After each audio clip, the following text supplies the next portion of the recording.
Welcome students. कल हमने पढ़ा था हमारे विश्व के संसाधनों के बारे में, जिनमें वन संसाधनों के बारे में हम पढ़ रहे थे। वन संसाधनों के साथ साथ हमने विश्व के वन संसाधनों के साथ साथ हमने भारत के संसाधनों के बारे में भी पढ़ा था। आज हम पढ़ेंगे विश्व में ऊर्जा संसाधन। ठीक है, ऊर्जा संसाधनों के बारे में हम पढ़ेंगे कि ऊर्जा संसाधन हमारे लिए किस प्रकार उपयोगी है, इनके भंडार वगैरह, इनके उत्पादन वगैरह जो है वो किस प्रकार से हमको देखने को मिलते हैं। तो सबसे पहले तो ऊर्जा संसाधन के बारे में परिभाषा के रूप में देखते हैं। देखिए ये होते क्या है। ठीक है, ऊर्जा संसाधन जो है आजकल हमारे पूरी पृथ्वी पे देखने को मिलते हैं। हमको पृथ्वी पर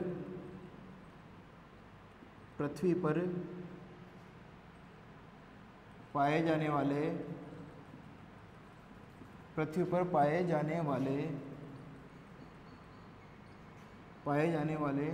ऊर्जा के विभिन्न रूप, पृथ्वी पर पाए जाने वाले ऊर्जा के विभिन्न रूप हमारे लिए ऊर्जा के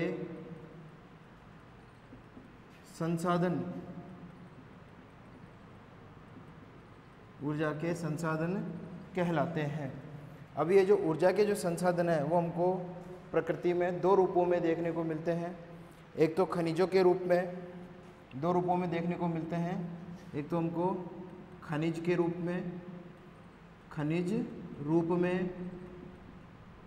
रूप में देखने को मिलते हैं, जैसे कि पेट्रोलियम,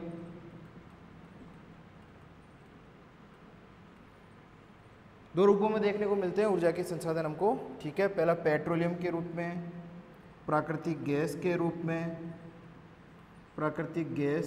रूप में, कोयले के रूप में। ये तो हो गया खनिज के रूप में हमको जो ऊर्जा संसाधन मिलते हैं वो। ठीक है, जबकि दूसरा जो है भौतिक क्रियाओं के फलस्वरूप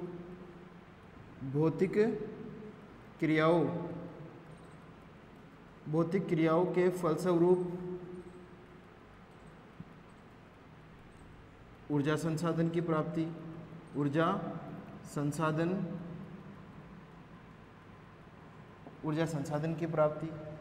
ठीक है। भौतिक क्रिया हो गई, और भौतिक क्रियाओं में ये जो हमारे संसाधन है ऊर्जा, जैसे कि ज्वार भाटा,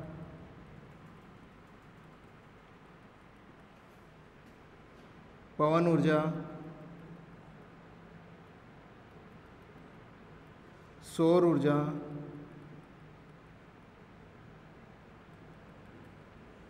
ठीक है। ये भौतिक क्रियाओं के फलस्वरूप प्राप्त होने वाली ऊर्जा के संसाधनों के अंतर्गत इनको शामिल किया जाता है। जैसे ज्वार भाटा आ गया, पवन ऊर्जा आ गई और सौर ऊर्जा आ गई। तो ये जो है हमारे लिए ऊर्जा के विभिन्न संसाधनों के अंतर्गत शामिल किए जाते हैं। एक तो आपको खनिज के रूप में देखने को मिलेंगे, एक आपको जो हमारी भौतिक क्रियाएं संपन्न होती हैं उनके माध्यम से देखने को मिलेंगे। तो इस प्रकार हमारे जो संसाधन हैं ऊर्जा के, वो हमारे लिए उपयोग में हम लेते हैं। पेट्रोलियम हो गया, प्राकृतिक गैस हो गया, कोयला हो गया।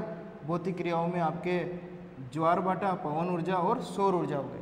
अब यहाँ पे हम वन बाय वन अध्ययन करेंगे। सबसे पहले हम पेट्रोलियम का अध्ययन करेंगे। आज किसका करेंगे? पेट्रोलियम का अध्ययन हम सबसे पहले करेंगे। ठीक है, तो पेट्रोलियम के बारे में जानेंगे कि पेट्रोलियम शब्द कहाँ से आया और पेट्रोलियम जो है उसकी उत्पत्ति कहाँ हमको देखने को मिलती है। ठीक है, तो देखिए पेट्रोलियम, बात करते हैं, इनको मिटा देते हैं बाकी के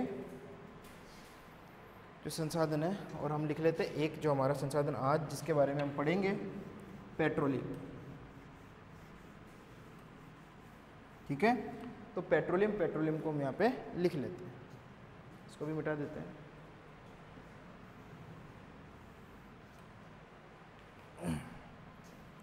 पेट्रोलियम,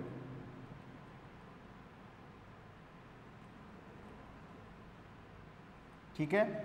पहले तो शब्द के बारे में जानते हैं कि शब्द कहाँ से आया पेट्रोलियम, फिर इसके बारे में देखेंगे कि पेट्रोलियम की उत्पत्ति सबसे पहले कहाँ पे हुई, फिर इसके उत्पादन वगैरह के बारे में, फिर भंडार के बारे में और प्रमुख क्षेत्रों के बारे में हम पढ़ेंगे और उपयोग क्या है इसको भी हम आज पूरा विस्तार पूर्वक अध्ययन करेंगे। तो ठीक है, सबसे पहले बात करते हैं पेट्रोलियम जो शब्द है, पेट्रोलियम शब्द लैटिन भाषा का शब्द है, लैटिन भाषा का शब्द है। कौन सी भाषा का शब्द है? लैटिन भाषा का शब्द है आपका पेट्रोलियम। ये दो शब्दों से मिलकर बना है, दो शब्दों से मिलकर बना है, दो शब्दों से मिलकर बना है। हमारा जो पेट्रोलियम है वो दो शब्दों से मिलकर बना है। पहला है पेट्रो, ठीक है, petro plus oleum, OLEUM, oleum, ठीक है। ये दो शब्द है, एक तो है petro plus oleum, petro plus oleum, ठीक है। इसको संधि विच्छेद करेंगे तो पेट्रो प्लस ओलियम हो जाएगा इसका। पेट्रो प्लस ओलियम दो शब्द है, उनसे मिलकर हमारा लैटिन भाषा का शब्द पेट्रोलियम हमारे सामने आया है, जिसमें पेट्रो का मतलब होता है चट्टान। क्या होता है? चट्टान या रॉक्स, जिनको आप अंग्रेजी में बोलते हैं, ठीक है। और ओलियम का मतलब होता है तेल, ठीक है, ऑयल और इधर रॉक्स, ठीक है। तो ये हमारे सामने दो शब्द है जिनसे हमारा पेट्रोलियम शब्द बना है, ठीक है। तो ये तो हो गई इसके शब्द की व्याख्या। अब हम बात करते हैं कि पेट्रोलियम विश्व में सबसे पहले कौन से प्रदेश में खोजा गया और किस सन में खोजा गया, ठीक है। तो ये जो पेट्रोलियम है वो आपके USA, संयुक्त राज्य अमेरिका देश में, संयुक्त राज्य अमेरिका में 1848 में पेंसिल्वेनिया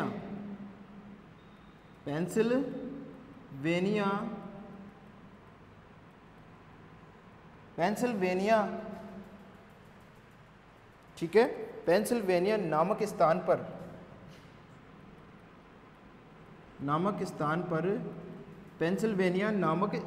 पर सबसे पहले, पेंसिल्वेनिया नामक स्थान पर सबसे पहले इसकी खोज की गई थी। किसकी खोज की गई? पेट्रोलियम की, ठीक है। जो कि आपके पेंसिल्वेनिया में एक नदी क्षेत्र है, अलेगेनी नदी क्षेत्र, अलेगेनी नदी बेसिन, ठीक है। पेंसिल्वेनिया के अलेगेनी नदी बेसिन में सबसे पहले 1848 में पेट्रोलियम की खोज की गई। धीरे धीरे आगे के वर्षों में 1860, 67, 1880 में अलग अलग देशों में पेट्रोलियम की खोज होती गई और उत्पादन वहाँ पे होता गया। इसी क्रम में अगर हम बात करें तो 1867 में, 1867, 66-67 हम इसको बोल सकते हैं, 66-67 में भारत में भी असम के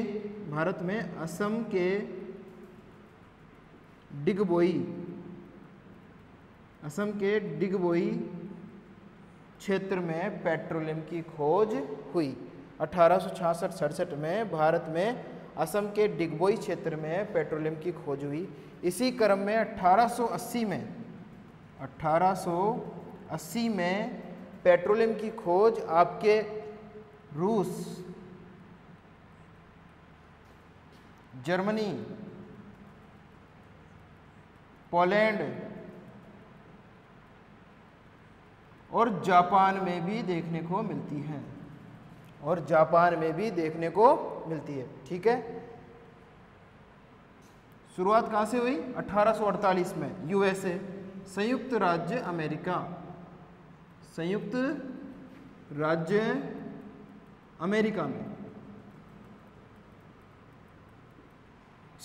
अमेरिका में हमें पेट्रोलियम की खोज देखने को मिलती है, ठीक है।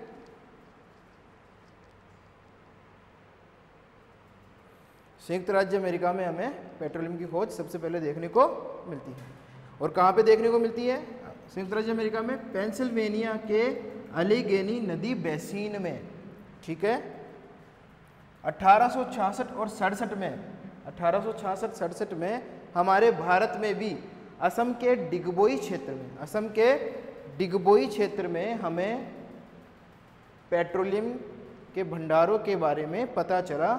और 1880 में रूस, जर्मनी, पोलैंड और जापान जैसे देशों में भी हमें पेट्रोलियम के भंडारों के बारे में पता चला। ठीक है, अब हम बात करते हैं कि जो ये पेट्रोलियम है वो जब निकलता है तो किस रूप में निकलता है? तो ये जो पेट्रोलियम है वो लगभग आपके क्रूड ऑयल, जिसको हम बोलते हैं ना कच्चा तेल, कच्चा तेल या अशोधित तेल,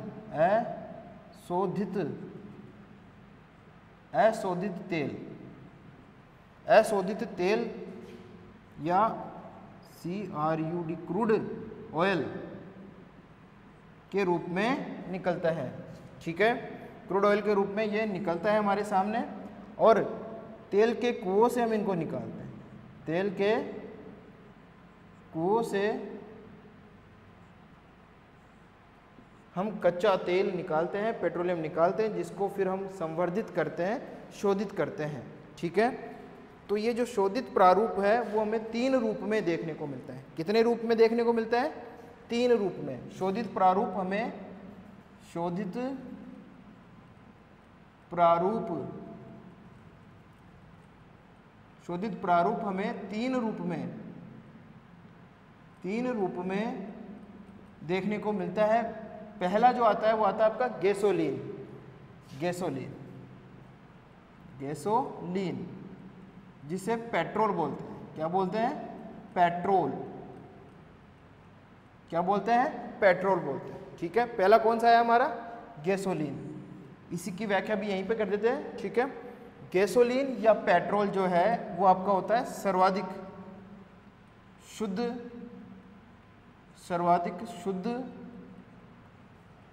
तेल।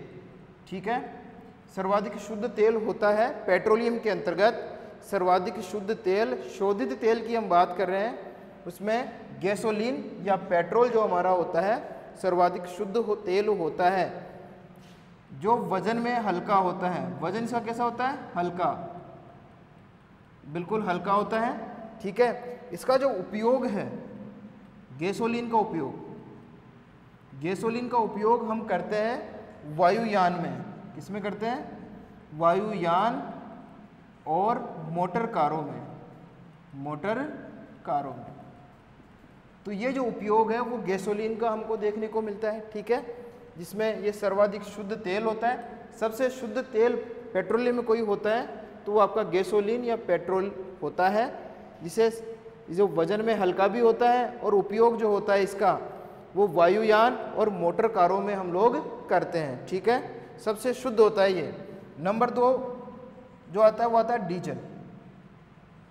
ठीक है, डीजल की हम बात करेंगे। डीजल का जो उपयोग है, डीजल का उपयोग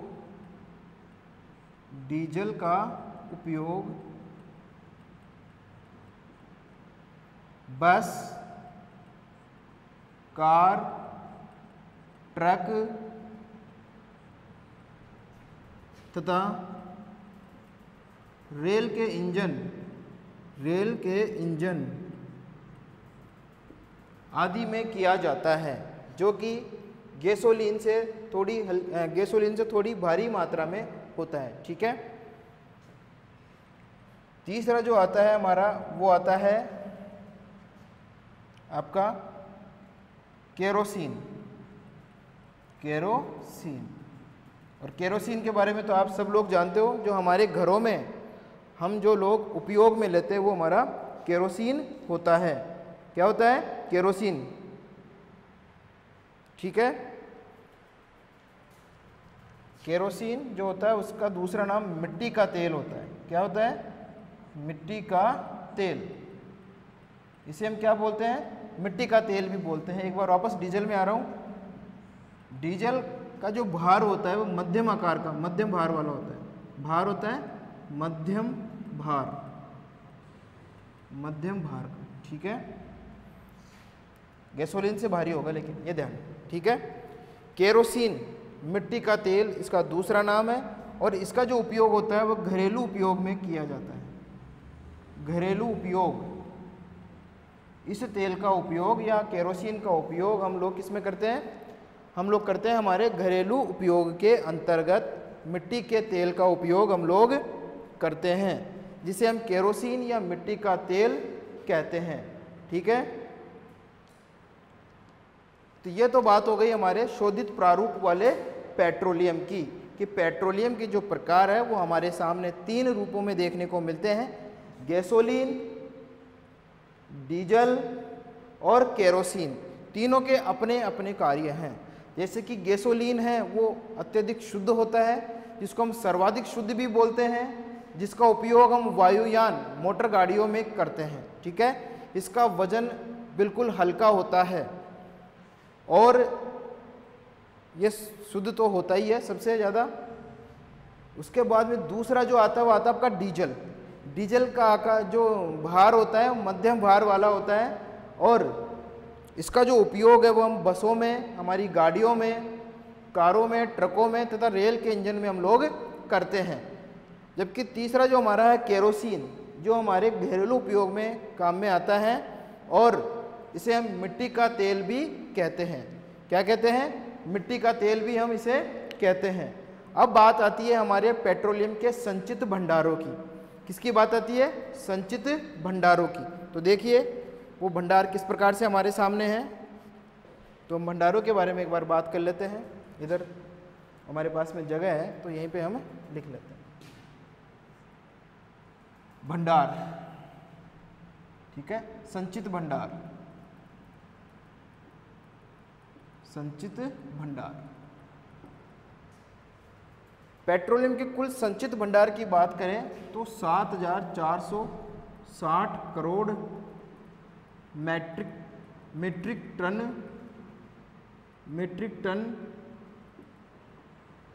संचित भंडार हमारे पास मौजूद हैं। हमारे पास मतलब पूरे विश्व के पास, भारत के पास नहीं, पूरे विश्व के पास संचित भंडार उपलब्ध है, ठीक है। 7,460 करोड़ मीट्रिक टन संचित भंडार हमारे पास में उपलब्ध हैं। किसके? पेट्रोलियम के भंडार हमारे पास में उपलब्ध है, जिसमें अलग अलग देशों में अलग अलग भंडार हमारे पास उपलब्ध हैं, ठीक है। ये जो भंडार है वो संचित भंडार के रूप में हम लोग जानते हैं, पढ़ते हैं, अध्ययन करते हैं, ठीक है। जिसका इसमें से हम बात करें 7,460 करोड़ में से जिसका 50%, जिसका 50%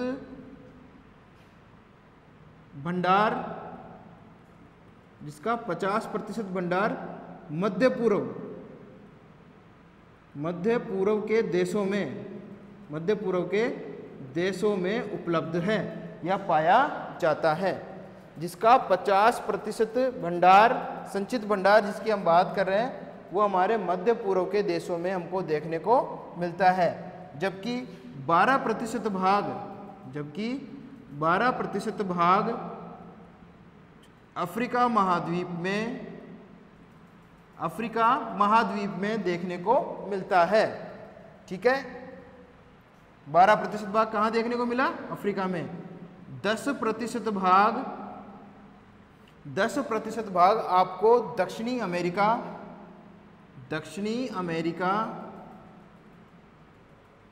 और यूरोप में सम्मिलित रूप से देखने को मिलता है। कितना हो गया? 50% तो आपके मध्य पूर्व के देशों में, 12% आपके अफ्रीका के कुछ देशों में और 10% आपके दक्षिणी अमेरिका और यूरोप के देशों में, तथा 10% ही आपके उत्तरी अमेरिका के देशों में देखने को मिलता है, जिसमें आपका कनाडा, यूएसए प्रमुख देश हैं जो इसमें शामिल किए जाते हैं। कौन कौन से हैं? यूएसए और कनाडा, ठीक है। तो ये यहाँ के प्रमुख देश हैं जो 10% तेल का उत्पादन उत्तरी अमेरिका में देखने को मिलता है। उसके बाद में 18% जो तेल के भंडार हैं, संचित भंडार, वो आपको रूस में देखने को मिलते हैं। कहाँ देखने को मिलते हैं? रशिया में, ठीक है। रूस के पश्चात जो है वो आपका 10% भंडार, कितना प्रतिशत भंडार? 10% भंडार आपको दक्षिणी पूर्वी एशिया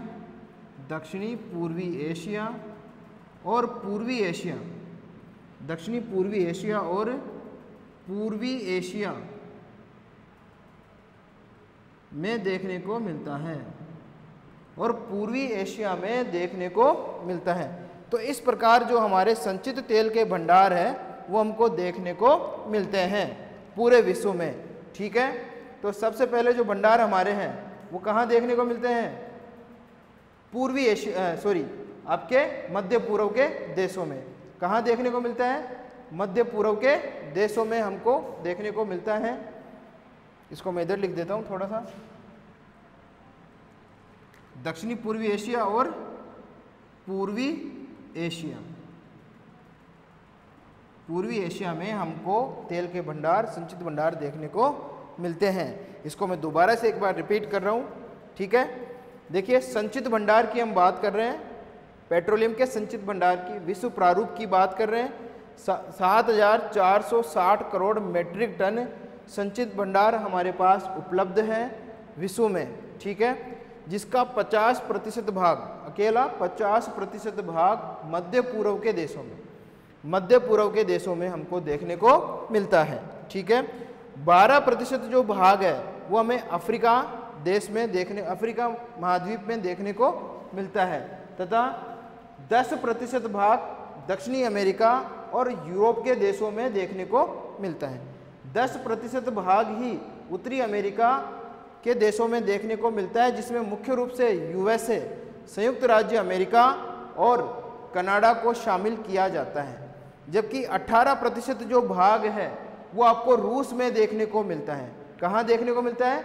रूस में देखने को मिलता है। और 10% जो भाग, रूस का 18% हो गया, और 10% भाग ही दक्षिणी पूर्वी एशिया और पूर्वी एशिया में हमको देखने को मिलते हैं, ठीक है। तो इस प्रकार से हमारे जो संचित भंडार प्रारूप है वो हमारे सामने देखने को मिलते हैं, ठीक है। तो ये तो हो गए हमारे संचित भंडार की बात।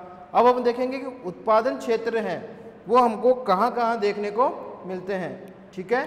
तो उत्पादन क्षेत्रों की अब हम बात करेंगे, हमारे उत्पादन क्षेत्र कौन कौन से हैं, ठीक है।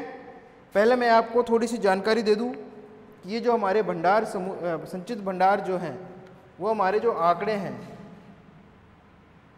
2010-11 से और 2013 से लिए गए हैं, ठीक है। तो आप इनका थोड़ा सा ध्यान रखना। हर 10 साल में या हर 2 साल 3 साल में इनके जो है प्रारूप हमारे सामने बदलते रहते हैं। वैसे तो प्रतिवर्ष बदलते रहते हैं, लेकिन हमारी किताबों में ये जो आंकड़े हैं वो हर 2-3 साल में एक बार बदलते रहते हैं, ठीक है। तो आप थोड़ा सा ध्यान रखना।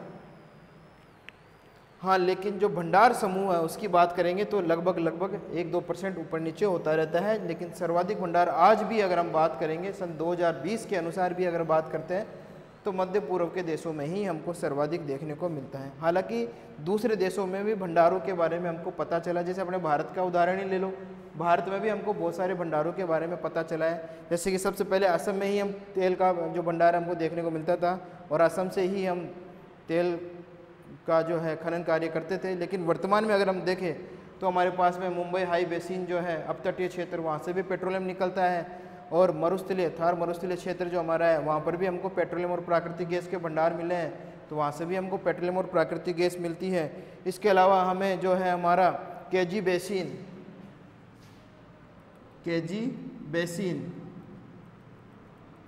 बेसिन से भी हमको पेट्रोलियम के भंडारों के बारे में पता चला है, जहाँ पर इतने बड़े भंडार है कि भविष्य में जब कभी भी वहाँ पे पेट्रोलियम का खनन प्रारंभ होगा तो सर्वाधिक भंडार जो है वो यहीं से हमको प्राप्त होंगे, सर्वाधिक उत्पादन भी हमको यहीं से प्राप्त होगा। वर्तमान में सर्वाधिक जो उत्पादन है वो हमको मुंबई हाई बेसिन से प्राप्त होता है। ये भारत के संदर्भ में मैं बता रहा हूँ आपको उदाहरण के लिए, ठीक है। जैसे ही हम भारत वाले टॉपिक में चलेंगे तो भारत के बारे में भी और विस्तार पूर्वक हम अध्ययन करेंगे कि भारत में कहाँ कहाँ पेट्रोलियम के भंडार पाए जाते हैं। जैसे कि मैं असम की बात करूँ तो माकुम क्षेत्र है, डिगबोई क्षेत्र है, नहर कटिया क्षेत्र है, जहाँ पे हमको पेट्रोलियम के भंडारों के बारे में पता चला है, ठीक है। ये बात हो गई हमारे भंडारों के बारे में। अब हम बात करते हैं कि हमारे विश्व में कौन कौन से देशों में और कौन से समूह में हमको पेट्रोलियम के भंडार देखने को मिलते हैं, ठीक है। तो सबसे पहले हम जिसकी बात करेंगे वो करेंगे हमारे दक्षिणी पश्चिमी एशिया की हम बात करेंगे। तो इसको मैं थोड़ा सा भंडारों के बारे में बात करने से पहले एक बार मैं इसको दोबारा से मैं थोड़ा सा रिपीट कर देता हूँ ताकि आपको कोई समस्या नहीं रहे, ठीक है, क्योंकि मैं इसको मिटा दूंगा उसके बाद में आपको दिक्कत होगी। तो हम वापस स्टार्ट करते हैं, ठीक है। थोड़ा सा वापस इसको रिकैप कर देते हैं, फिर उत्पादन क्षेत्रों के और उत्पादन क्षेत्रों के बारे में फिर दोबारा से हम बात कर लेंगे, ठीक है। तो सबसे पहले हम बात करते हैं पेट्रोलियम शब्द की बात करते हैं कि पेट्रोलियम जो शब्द है वो कहाँ से आया है। पेट्रोलियम जो शब्द है वो लैटिन भाषा से आया है। लैटिन भाषा का शब्द है जो 2 शब्दों से मिलकर बना है। कितने शब्दों से मिलकर बना है? 2 शब्दों से, जिसमें पेट्रा प्लस ओलियम शब्द जोड़े गए हैं, ठीक है। जिसमें पेट्रा का मतलब होता है चट्टान और ओलियम का मतलब होता है तेल। तो क्या हो गया ये? चट्टानों से प्राप्त होने वाला तेल, ठीक है, जो कि अवसादी चट्टानों से हमें प्राप्त होता है। किन से प्राप्त होता है? अवसादी चट्टानों से हमें प्राप्त होता है। उपयोग की अगर हम बात करें कि पेट्रोलियम का उपयोग हम कहाँ कहाँ करते हैं, तो आपको तो पता ही है कि पेट्रोलियम का उपयोग जो हमारे औद्योगिक गतिविधियों में, पेट्रोलियम का उपयोग औद्योगिक गतिविधियों के साथ साथ हम लोग परिवहन के लिए भी करते हैं। और परिवहन में तो बहुत ज़्यादा होता है हमारा पेट्रोलियम का जो उपयोग है, जैसे कि रेलगाड़ी वगैरह है उसमें हम करते हैं, वायुयान में करते हैं, हमारी जो सड़क परिवहन है जिसमें आपके बस हो गई, ट्रक हो गई, लोडिंग और अनलोडिंग जो भी हमारी गाड़ियाँ होती हैं उनमें भी हम इसका उपयोग करते हैं, ठीक है। तो ये तो बात हो गई हमारे पेट्रोलियम शब्द की और पेट्रोलियम की, ठीक है। अब हम बात करते हैं कि पेट्रोलियम जो है वो हमें उसकी उत्पत्ति कहाँ सबसे पहले हुई थी। मैंने आपको बताया थोड़ी देर पहले कि पेट्रोलियम की जो उत्पत्ति है वो यूएसए में, संयुक्त राज्य अमेरिका में जो पेंसिल्वेनिया राज्य है वहाँ पर एक नदी बेसिन है जिसे अलेगेनी नदी बेसिन के नाम से हम जानते हैं। वहाँ पर 1848 में, वहाँ पर 1848 में पेट्रोलियम की सबसे पहले खोज की गई थी। उसके पश्चात अगर हम बात करें, अपने भारत को लेके आते हैं बीच में, तो भारत में 1866-67 में ब्रिटिश लोगों द्वारा पेट्रोलियम की खोज हमारे यहाँ पे की गई थी। वो बात अलग है कि जो सबसे पहले पेट्रोल जो यहाँ पे देखा गया था या ऑयल जो देखा गया था वो भारतीय चरवाहे द्वारा देखा गया था और उसके जानवरों पे वो ऑयल पेंट वगैरह वो लग गया था, ठीक है। और उसको लगने के बाद में ही उसकी तरफ उनका ध्यान गया था, ठीक है। वो एक कहानी है जो मैं आपको बाद में फिर कभी सुनाऊंगा, ठीक है, जब भारत वाला टॉपिक आएगा तब। तो भारत में असम के डिगबोई क्षेत्र में सबसे पहले पेट्रोलियम की खोज की गई थी। 1880 में जैसे जैसे समय व्यतीत होता है, 1880 में रूस में भी, जर्मनी में भी, पोलैंड में भी और जापान में भी हमको पेट्रोलियम के भंडारों के बारे में पता चलता है, वहाँ पे भी उत्पादन प्रारंभ होता है, ठीक है। ये बात हो गई हमारे शुरुआत की, पेट्रोलियम की शुरुआत की। अब हम देखते हैं कि जो पेट्रोलियम है वो निकलता है हमारे कुओं से। जो कुएँ हम बनाते हैं, नलकूप वगैरह जो है उनकी सहायता से, उसमें वो जो पाइप वगैरह जो डाले जाते हैं उनकी सहायता से हम पेट्रोलियम को बाहर निकालते हैं, जिसको हम कच्चा तेल या क्रूड ऑयल के नाम से जानते हैं, जो कि अशोधित तेल होता है। कैसा होता है? अशोधित तेल, बिना शुद्ध किया हुआ, ठीक है, शुद्ध तेल नहीं होता है। शुद्ध करने के पश्चात जो शोधित तेल प्रारूप होता है वो 3 रूपों में हमको देखने को मिलता है। सबसे पहले जो प्रारूप होता है वो होता है गैसोलीन का। किसका होता है? गैसोलीन। गैसोलीन जो है उसे हम पेट्रोल भी कहते हैं। क्या कहते हैं? पेट्रोल, जो कि सर्वाधिक शुद्ध तेल होता है। पेट्रोलियम में सबसे शुद्ध तेल अगर कोई सा है तो वो आपका गैसोलीन है और वजन में भी सबसे हल्का होता है, वजन में भी सबसे हल्का होता है। इसीलिए इसका उपयोग सर्वाधिक वायुयान में और मोटर गाड़ियों में किया जाता है। कहाँ कहाँ किया जाता है? वायुयान में और मोटर गाड़ियों में इसका उपयोग किया जाता है। इसके पश्चात दूसरे नंबर पे जो आता है वो आता है हमारा डीजल, डीजल का जो भार होता है वो मध्यम भार वाला होता है। कैसा होता है? मध्यम भार वाला। हालांकि गैसोलीन से भारी होता है, लेकिन इसका भार भी मध्यम भार वाला होता है, ज़्यादा भारी ये भी नहीं होता है। इसका उपयोग हम करते हैं हमारे दैनिक गतिविधियों में काम आने वाले परिवहन के साधनों में, जैसे कि बस हो गई, रोडवेज वगैरह की बसें देखी होगी ना आपने, मिनी बसें, रोडवेज बसें जो होती है उनमें हम इसका उपयोग करते हैं। कार में करते हैं, हमारे घरों में जो कार वगैरह है, मोटरसाइकिल है, उनमें हम इसका उपयोग करते हैं। ट्रक हैं, रेल के इंजन हैं, आजकल तो रेल के इंजनों में भी हम इसका उपयोग करते हैं। वैसे तो इलेक्ट्रॉनिक आपके इंजन आ चुके हैं जिसमें विद्युत का उपयोग करके हम यातायात करते हैं। तीसरे नंबर पे जो आता है आपका शोधित प्रारूप, वो आता है आपका केरोसिन। केरोसिन से आप सब लोग भली भांति जानकारी रखते हो कि केरोसिन जो तेल है वो हम घरों में उपयोग में लेते हैं, जिसे हम मिट्टी का तेल भी कहते हैं। तो इसके बारे में तो आपको पहले से ही पता है, ठीक है। तो ये मिट्टी का तेल होता है जो घरेलू उपयोग में हमारे लिए काम में आता है, ठीक है। तो इस प्रकार से हमारा ये तीनों प्रारूप वाला पेट्रोलियम शोधित प्रारूप हमको देखने को मिलता है, ठीक है। अब हम बात करेंगे हमारे पेट्रोलियम के भंडार, संचित भंडार के बारे में, ठीक है। दोबारा से मैं रिपीट कर रहा हूँ इसको, तो देख लीजिए यहाँ पे संचित जो भंडार हमारे पास में है वो 7,400 करोड़ मैट्रिक टन के रूप में देखने को मिलता है। संचित भंडार उपलब्ध है हमारे पास में, जिसका 50% भंडार मध्य पूर्व के देशों में, 12% भंडार अफ्रीका में, 10% दक्षिणी अमेरिका और यूरोपीय देशों में, 10% जो है आपके उत्तरी अमेरिका महाद्वीप के देशों में, जैसे कनाडा हो गया, यूएसए हो गया, ठीक है। और 18% जो है वो आपके रूस में देखने को मिलता है। 10% हमारे फिर एशिया के ही कुछ देशों में, जैसे दक्षिणी पूर्वी एशिया और पूर्वी एशिया में हमको देखने को मिलते हैं। यह हो गई हमारी संचित भंडार की बात, ठीक है। अब एक बार हम ये बात और जान लेते हैं कि पेट्रोल बनता कैसे है, पेट्रोलियम बनता कैसे है। पेट्रोलियम के बनने के बारे में बहुत सारे सिद्धांत कार्य करते हैं, लेकिन जो सर्वमान्य सिद्धांत है वो कार्बन सिद्धांत है। कौन सा सिद्धांत है? कार्बन सिद्धांत। कार्बन सिद्धांत, यह सिद्धांत सर्वाधिक मान्य है, जिसके बारे में हमको पेट्रोलियम की उत्पत्ति के बारे में पता चलता है। हजारों करोड़ों वर्षों पहले वनस्पति, प्राकृतिक वनस्पति जो है हमारी वनस्पति और जीव जंतु जो हैं, जीवों के पृथ्वी के गर्भ में दब जाने के कारण, भूगर्भिक हलचलों के कारण, वनस्पति एवं जीवों के भूगर्भिक हलचलों के कारण पृथ्वी के गर्भ में दब जाने के पश्चात उच्च ताप एवं दाब के कारण कालांतर में, मतलब समय के साथ साथ कालांतर में यह पेट्रोलियम के रूप में परिवर्तित हो गया। किसके रूप में परिवर्तित हो गया? पेट्रोलियम के रूप में ये जीवाश्म हमारे पास में उपलब्ध हो गए आज। इसीलिए कहा जाता है कि पेट्रोलियम समाप्य संसाधन है। किस प्रकार के संसाधन है?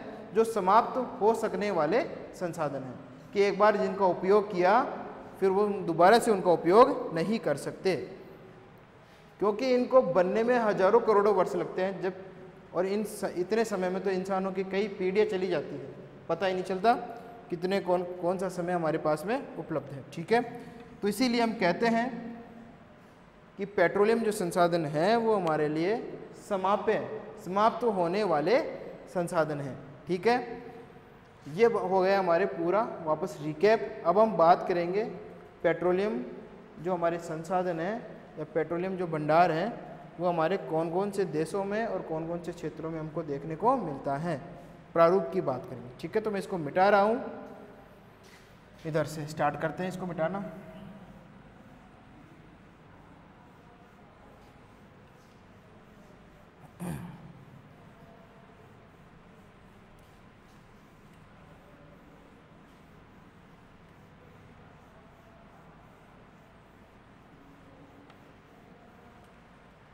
ठीक है, तो सबसे पहले हम लेते हैं दक्षिणी पश्चिमी एशिया। सबसे पहले हमारा आता है दक्षिणी पश्चिमी एशिया।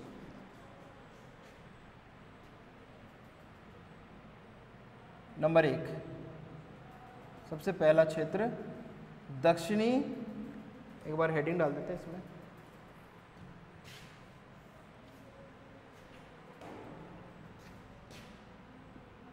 पेट्रोलियम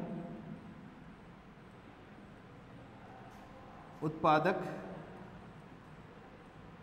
क्षेत्र। पेट्रोलियम उत्पादक क्षेत्र, इसमें पहला है हमारा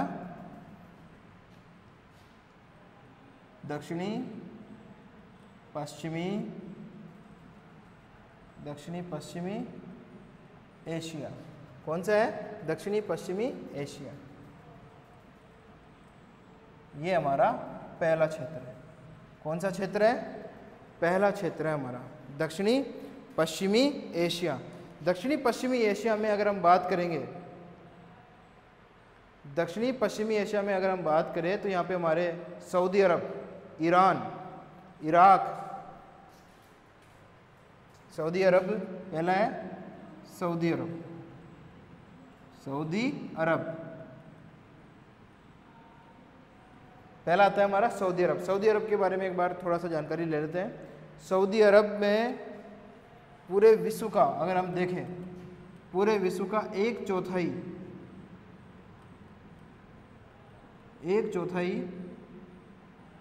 पेट्रोलियम, 1/4 पेट्रोलियम निकाला जाता है। तो सर्वाधिक जो पेट्रोलियम का उत्पादन है वो सऊदी अरब से किया जाता है। किससे किया जाता है? सऊदी अरब से किया जाता है। ठीक है, दक्षिणी पश्चिमी एशिया में सऊदी अरब, ईरान, कुवैत, इराक, ठीक है, ये प्रमुख पेट्रोलियम उत्पादक क्षेत्र हैं या देश हैं यहाँ पे जो हमको देखने को मिलते हैं। ठीक है, कौन कौन से? आपके ईरान, कुवैत, इराक और सऊदी अरब। ठीक है, इसके अलावा संयुक्त अरब अमीरात, इसके अलावा संयुक्त अरब अमीरात जिसे हम UAE, संयुक्त अरब अमीरात, संयुक्त अरब अमीरात, यहाँ पर भी हमें पेट्रोलियम के भंडार मिलते हैं या पेट्रोलियम उत्पादन देखने को मिलता है। तो ये हो गया सऊदी अरब। दक्षिणी पश्चिमी एशिया में सऊदी अरब, ईरान, कुवैत, इराक और UAE, संयुक्त अरब अमीरात में पेट्रोलियम का उत्पादन हमें देखने को मिलता है। ठीक है, तो ये हो गया हमारा दक्षिणी पश्चिमी एशिया। उसके बाद में जो दूसरा हमारा आता है वो आता है दक्षिणी पूर्वी एशिया। दक्षिणी पूर्वी एशिया, ठीक है, दूसरा जो हमारा आता है वो आता है दक्षिणी पूर्वी एशिया। दक्षिणी पूर्वी एशिया, ठीक है, तो ये हमारे दूसरे तेल उत्पादन क्षेत्रों के अंतर्गत शामिल किए जाते हैं हमारे दक्षिणी पूर्वी एशिया। यहाँ पे अगर हम बात करेंगे तो सर्वाधिक पेट्रोलियम का जो भंडार या उत्पादन जो है वो इंडोनेशिया, कहाँ पे? इंडोनेशिया में देखने को मिलता है। इंडोनेशिया में यहाँ पे पेट्रोलियम के भंडार देखने को मिलते हैं। इंडोनेशिया के अलावा भारत, हमारा भारत, ठीक है, भारत, म्यांमार जिसे आज बर्मा कहते हैं हम लोग, क्या कहते हैं? बर्मा कहते हैं, तथा कुछ मात्रा में पाकिस्तान में भी यहाँ पे पेट्रोलियम का भंडार उत्पादन देखने को मिलता है। ठीक है, इंडोनेशिया, भारत और म्यांमार ये 3 प्रमुख है। ठीक है, तो ये जो है दक्षिणी पूर्वी एशिया के प्रमुख पेट्रोलियम उत्पादन क्षेत्रों के अंतर्गत हमारे सामने आए हैं। ठीक है, तो ये हो गया हमारे दक्षिणी पूर्वी एशिया के देश जहाँ पे हमको पेट्रोलियम का उत्पादन देखने को मिलता है। Indonesia, Bharat, Myanmar, Pakistan. दक्षिणी पश्चिमी एशिया में सऊदी अरब, ईरान, कुवैत, इराक और यूएई। इंडोनेशिया के कई द्वीप समूहों में ये जो पेट्रोलियम के भंडार है वो प्राप्त किए गए हैं या पाए गए हैं, जिनसे पेट्रोलियम का उत्पादन हमको देखने को मिलता है। और भारत में भी इसी प्रकार से पेट्रोलियम के भंडार देखने को मिलते हैं, जैसे कि असम में, असम के तेल उत्पादक क्षेत्र अपने, ठीक है। असम के पश्चात हमारे मुंबई हाई बेसिन और राजस्थान, पश्चिमी राजस्थान और कृष्णा कावेरी नदी घाटी क्षेत्र, केजी बेसिन जिसको हम बोलते हैं, ठीक है। म्यांमार में भी जो तटीय क्षेत्र है वहाँ पे हमको पेट्रोलियम के भंडार देखने को मिलते हैं। अब हम बात करते हैं तीसरा जो हमारा आता है, तीसरा जो हमारा है पूर्वी एशिया। कौन सा है? पूर्वी एशिया। अब पूर्वी एशिया में जो प्रमुख देश आप सबको पता ही है कौन सा है, वो है चीन। तो पूर्वी एशिया में सर्वाधिक पेट्रोलियम का उत्पादन चीन द्वारा किया जाता है। लगभग 4.6% पेट्रोलियम पूरे विश्व का, विश्व उत्पादन का 4.6% पेट्रोलियम का उत्पादन चीन करता है पूर्वी एशिया में, ठीक है। तो ये हो गया हमारे चीन का उत्पादन और पूर्वी एशिया का उत्पादन। हमारा हो गया दक्षिणी पश्चिमी एशिया, दक्षिणी पूर्वी एशिया, पूर्वी एशिया, ठीक है। अब जो हमारा नेक्स्ट आता है, इसको मिटा देते हैं हम, ठीक है। वो आता है हमारा मध्य एशिया। कौन सा आता है? मध्य एशिया।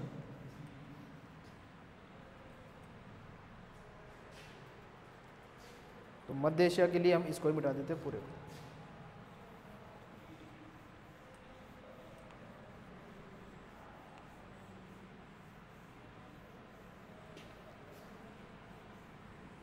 अगला जो हमारा आता है वो आता है मध्य एशिया, नंबर 4, मध्य एशिया।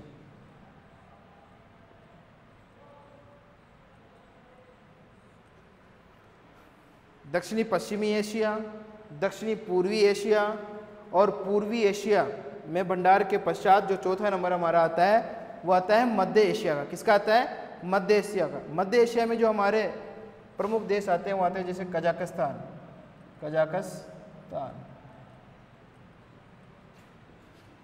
तुर्कमेनिस्तान,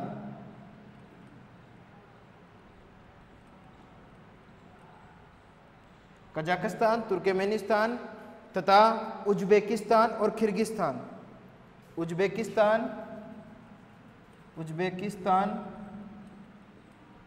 तथा किर्गिस्तान,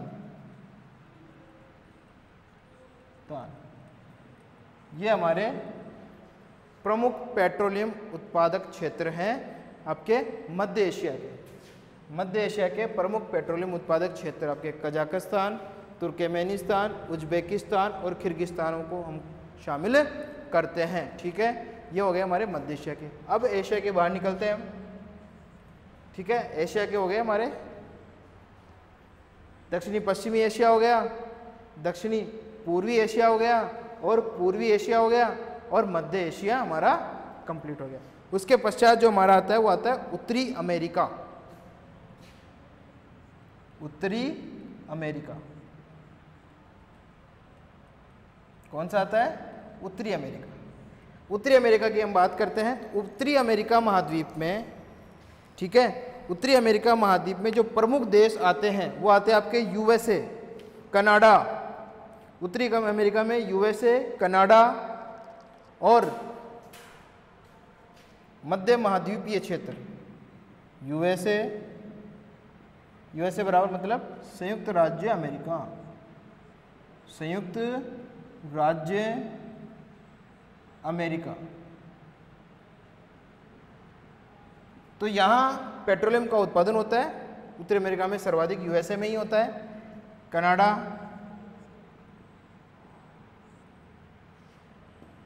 कनाडा के पश्चात आपका मध्य महाद्वीपीय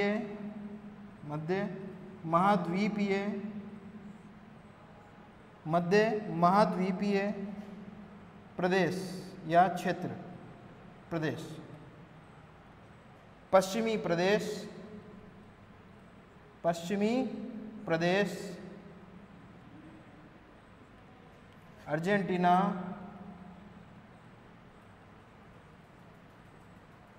मैक्सिको,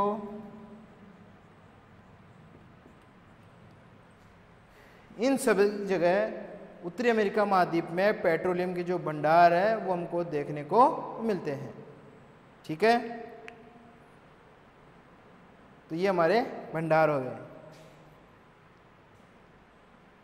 इसमें अर्जेंटीना और मैक्सिको नहीं आएंगे, सॉरी, इसमें अर्जेंटीना और मैक्सिको नहीं आएंगे, वो लैटिन अमेरिकी देशों में आएंगे। कहाँ पे आएंगे?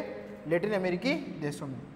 तो जो हमारे ये प्रमुख क्षेत्र वो यही है, यूएसए, कनाडा, मध्य महाद्वीपीय प्रदेश और पश्चिमी प्रदेश। ये हमारे हो गए 5वां उत्तरी अमेरिका महाद्वीपीय क्षेत्र। ठीक है, अच्छी तरीके से देख लेना। उसके बाद में जो हमारा 6 नंबर का आता है वो आता है रूस। ठीक है, रूस का, रूस आता है। ठीक है, रूस पेट्रोलियम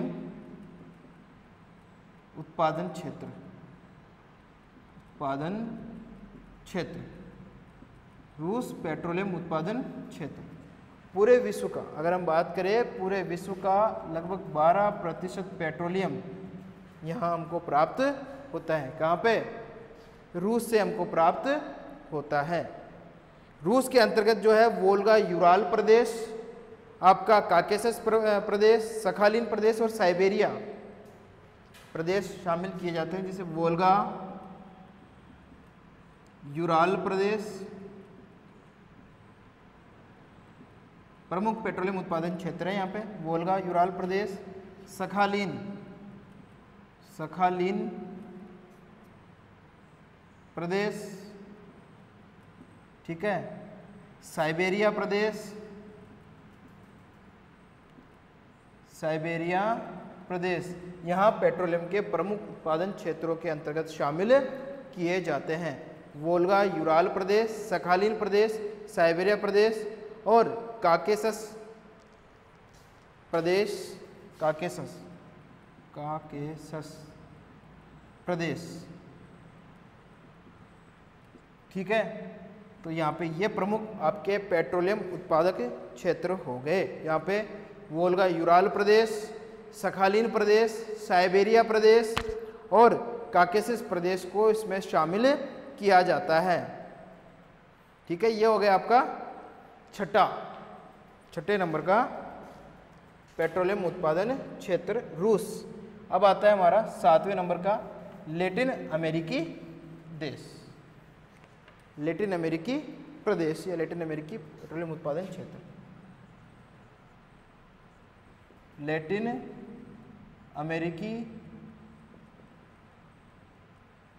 लैटिन अमेरिकी पेट्रोलियम उत्पादन क्षेत्र, उत्पादन क्षेत्र। ठीक है, इसमें पहला है मराकाइबो, मराकाइबो, मराकाइबो प्रदेश, ओरोनिको प्रदेश, ओरोनिको प्रदेश, आपुरे नदी, आपुरे नदी बेसिन, आपुरे नदी basin, Argentina,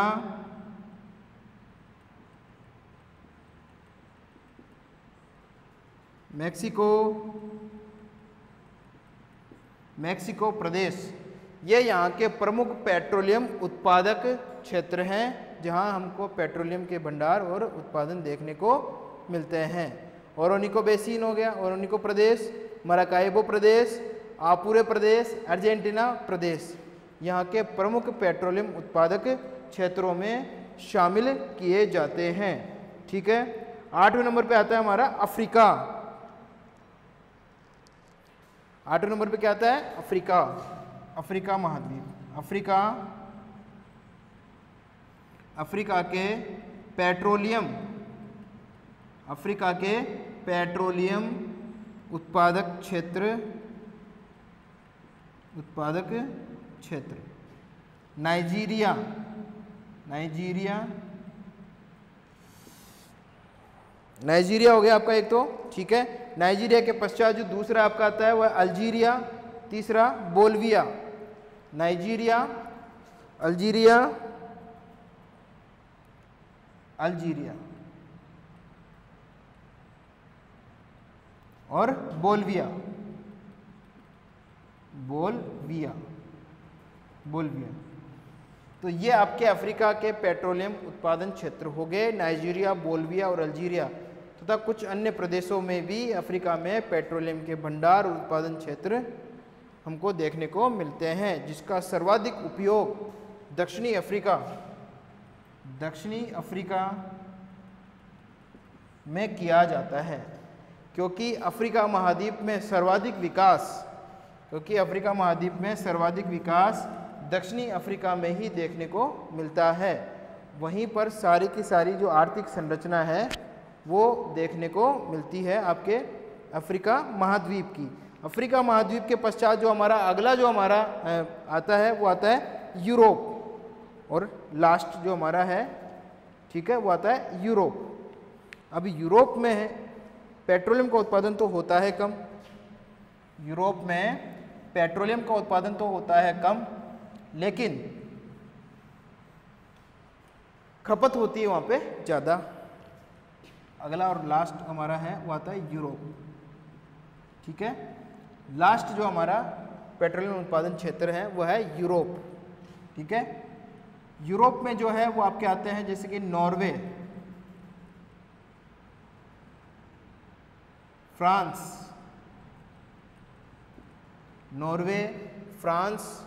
Britain, Norway, France, Britain. Great Britain में पेट्रोलियम का उत्पादन यहाँ पे नॉर्वे के पश्चात सर्वाधिक देखने को मिलता है, ठीक है। अब इनके पश्चात जो है Romania, Ukraine, Germany, Romania,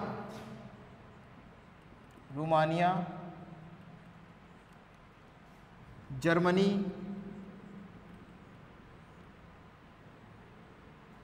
Poland दूसरे प्रमुख पेट्रोलियम उत्पादन क्षेत्र हैं। नॉर्वे और ब्रिटेन में सर्वाधिक यहाँ पे होता है यूरोप में। अब यूरोप की विशेषता क्या है कि यहाँ पे इंफ्रास्ट्रक्चर बहुत अधिक देखने को मिलते हैं, परिवहन के साधन भी उत्तम कोटि के देखने को मिलते हैं, इसलिए उनमें जो परिवहन के लिए जो ईंधन की आवश्यकता पड़ती है वो पेट्रोलियम की आवश्यकता पड़ती है। पेट्रोलियम का उत्पादन होता है कम, यहाँ पे भंडार भी कम है, तो उत्पादन भी सीधी सी बात है कम होगा, लेकिन खपत है वो बहुत ज़्यादा है, तो ये दूसरे देशों से मंगाते हैं। मैं एक बार दोबारा से पूरे क्षेत्रों को लिख रहा हूँ यहाँ पे, आप देख लेना और लिख भी लेना, ठीक है। कंटिन्यू मैं आपको लिख रहा हूँ यहाँ पे, केवल क्षेत्रों को लिख रहा हूँ, प्रमुख क्षेत्र कौन से हैं, ठीक है। उनके प्रदेशों के बारे में मैं आपको बता ही दिया यहाँ पे अभी। अब जो है वो प्रदेशों के बारे में न बताते हुए क्षेत्र विशेष के बारे में मैं बात कर लेता हूँ, ठीक है। सबसे पहले जो हमारे हमने लिखे थे वो थे उत्तरी पश्चिमी जो हमारा था कौन सा, पेट्रोलियम का जो उत्पादन जो क्षेत्र था वो था हमारा उत्तरी और पश्चिमी एशिया, दक्षिणी पश्चिमी एशिया, उत्तरी नहीं आएगा, दक्षिणी पश्चिमी एशिया। उसके पश्चात दूसरा था हमारा दक्षिणी पूर्वी एशिया, तीसरा हमारा था पूर्वी एशिया। उसके बाद में हमारा था मध्य एशिया, ठीक है। मध्य एशिया के पश्चात जो हमारा था वो था उत्तरी अमेरिका,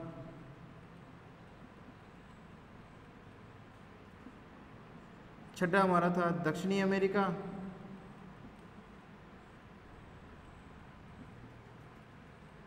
और बस दक्षिणी अमेरिका। सातवां जो हमारा था वो था लैटिन अमेरिका,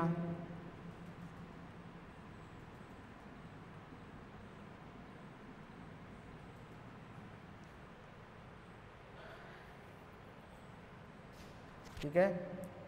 8वां हमारा था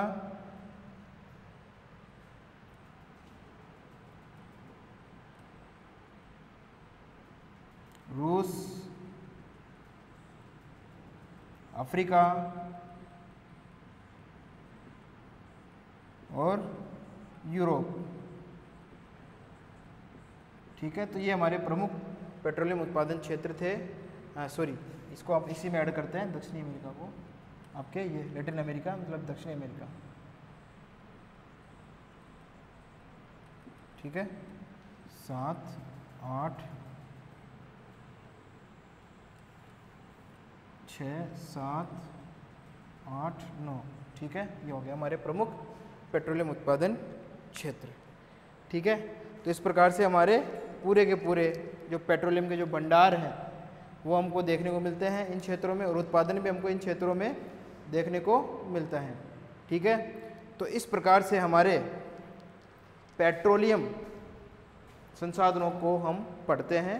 पेट्रोलियम के पश्चात जो हमारी नेक्स्ट क्लास होगी वो होगी कोयला भंडारों के बारे में, कोयला संसाधनों के बारे में। ठीक है, तो आज हमारा हो गया ऊर्जा का संसाधन में पहला टॉपिक पेट्रोलियम। क्या हो गया? पेट्रोलियम। पेट्रोलियम। ठीक है, तो पेट्रोलियम हमारा पूरा हुआ।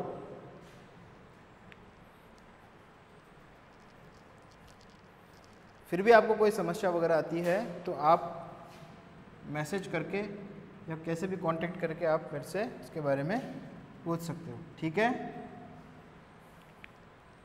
वो हम हमारी नेक्स्ट क्लास स्टार्ट करेंगे। ठीक है, धन्यवाद।